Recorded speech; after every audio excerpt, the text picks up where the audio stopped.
Hi, my name is Gerhard Schwantner, and welcome to Selling Power TV. Today, we have the great pleasure of meeting with Anthony Iannarino. He is an award-winning author. He has 3 best-selling books. He writes the sales blog, and I want to welcome you. Anthony, say hello. Hello, it's always good to see you, Gerhard. You are a student of success, of sales leadership, sales management. What do you do to learn to stay at the top of your game? You know, probably the best thing that I can tell you about learning and improving your results is that you have to go outside of yourself and what you know. So one of the things that people have always commented on is that I exposed when I was wrong and where I believed something and I changed my belief. Well, how do you figure out what beliefs you have and what beliefs clash with what other people believe? Well, you go out into the world and you start looking for ideas, and particularly the ideas that you don't like or that don't make sense to you, but that other people are succeeding with. So you have to take a look at that and say, why do they believe what they believe? Why do they do that different than we do it? And that's the place where you're really going to find the ability to come up with new ideas, new strategies, new tactics, and new ways to create greater success in the future. So what conferences do you go to? First off, I had to start my own conference to go to the conference that I wanted to go to, Outbound Conference, of course, and Sales 3.0. And I will tell you that these kinds of conferences where you're with your peers, what's the best thing for you is to be around other people who are doing the same thing that you're doing, but doing it different. Sit with strangers and see what they think and what they believe and what they're doing different. And if they're having a level of success that you're not having in some area, you want to take their ideas and bring them back and install them in your sales organization so you can get those results. So show up at things like 3.0, show up at the Outbound Conference, and then show up at conferences that have nothing to do with selling at all. I went to the very first Singularity Summit because I was interested in ideas about consciousness and artificial intelligence and all those kinds of things. So you show up there and you start to get an understanding of how things work. And you recognize that there are some things that you're unaware of that can create value for you in the future. So you start to look at things that way. So if you want to get different results, don't look at changing the behavior. Look at challenging your belief system first. The belief system about expectations as a leader.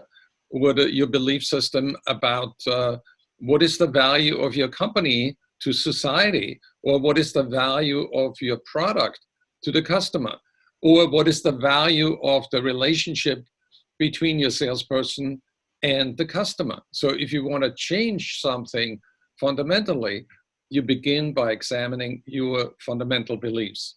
But that's scary, Gerhard, because what if I believe this for my whole life and now you're telling me it's not the right thing to believe anymore?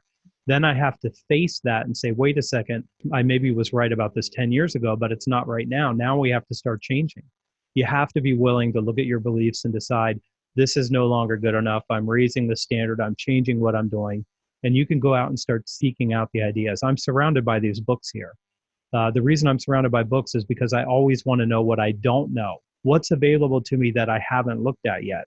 So you read books, you watch videos like this, you go to conferences, you challenge your beliefs, and then you make adjustments so you can get better results and greater success. What was the number one thing that you learned in this consciousness conference? Because there are really 3 levels of consciousness. There's the sort of the everyday consciousness, what you're experiencing right now. And then there's the consciousness of the unconscious. And there's also the consciousness of the true self, your potential that you can achieve that you haven't realized yet. I found that there were philosophers and scientists at this conference who were literally working on trying to figure out how to remove consciousness from the human substrate, which is your brain, and move it into a technological substrate where it could live forever. It was an interesting thing to deal with people who have different beliefs about consciousness. And you've studied consciousness, so you know about 95% of the decisions that we make are subconscious. About 5% are actually conscious. We know we're going to do something, our subconscious knows before we even know, which is why we're creatures of habits. So if you don't examine that and you don't take time to look at it, and I have, and I know you have, and you've taught people how to do this, then you're really, really not having the success that you could because you're not even aware of it. And it's a lot of work to become aware of those things, but it's a worthwhile endeavor. If you don't have the feeling that you can grow tremendously, then I think you should get out of your office and join a conference like Outbound, or like Sales 3.0, or like our Peak Performance Mindset Retreat, and really discover what you're truly capable of doing in this life and making an impact that's lasting. Get out of your office, go out and explore, come back with something useful.